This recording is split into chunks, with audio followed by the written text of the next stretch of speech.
before he has to leave. The next letter is E. E for ego.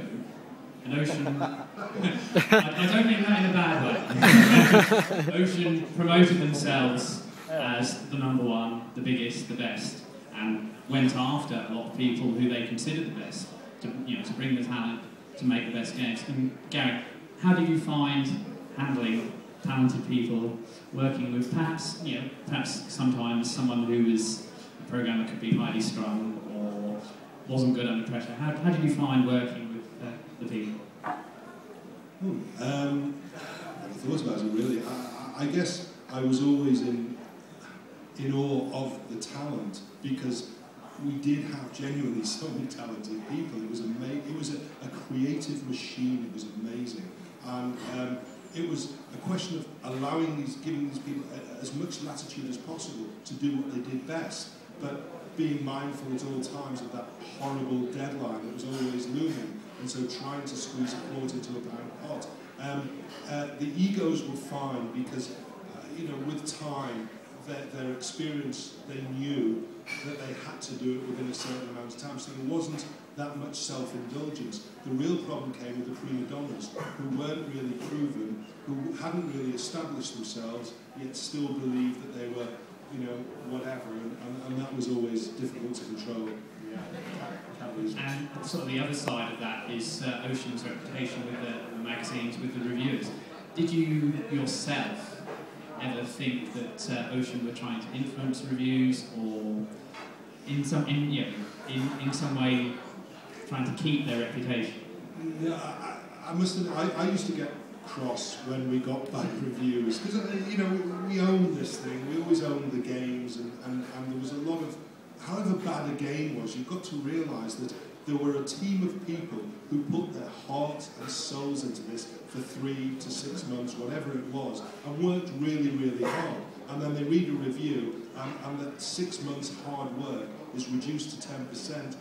Whether it's good or not, that's got to be, a bit of a blow. And so I used to get upset about it, and also the fact that we were spending thousands of pounds on advertising in these magazines, and there was an injustice. But I know there was subsequently talk about Ocean influencing reviews and bribing and this and that. Honestly, hands on heart, it never happened. We used to wine and dine reviewers and try and be nice to them, and that may have got us extra percentage points, but we never actually, to the best of my knowledge, bought reviews.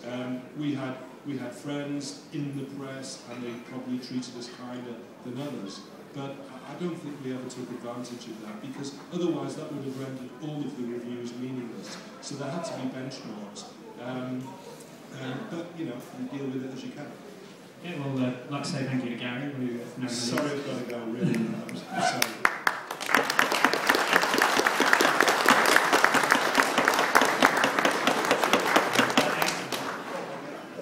Okay, and so we're now going to move on to A for awards, and obviously connected with what we've just been saying about reviews and magazines. Ocean did get a lot of good coverage in magazines. Gary himself was featured in a lot of photo shoots and news items, and over time Ocean were voted Software House of the Year and so on. So I'd like to ask the panel, what did they think of the magazines at the time, and how did the reviews affect you? To be polite, I thought they were loathsome little maggots every single day. They were all jumped up nobodies who had the creative ability of I don't know what. They used to swan in on company money, and they'd been put up in a hotel by Ocean somewhere, put up by the magazine. They'd come in and they'd look down their noses at all of us, and they hadn't got a clue what any of us were doing, and yet they'd go back and they'd, in 2 or 3 lines, as Gary would say, they'd crush 6, 7 months' work. Not that I can ever remember working on a game for 6 or 7 months at Ocean, more like 6 or 7 weeks if you were lucky. Yeah, they were too blasé. I always had this maxim that if they all, I think anyone in the industry should have worked in a development house on one title. I know that some of them have, because, well, they've failed as journalists. So now they want desperately to stay in the industry, so they become producers, which, as I have gone on record many times, as saying, you could teach a monkey to do that job. Put a jacket on it and bingo, you've got a producer. So basically, journalists per se, I don't have any problem with. Games journalists at the time I loathed with a passion. And there you have it. Before he talks himself into more suitable what did you think of the reviews, and did you ever read one that really affected you? I quite like the reviews, actually. I've still got the clippings of all the reviews of my games. Quite proud of them. I guess Simon and I was quite lucky in the fact that none of my reviews were really slated or anything. So I've got no qualms with the games press. So I was quite. I always used to look forward to what other people thought of the games.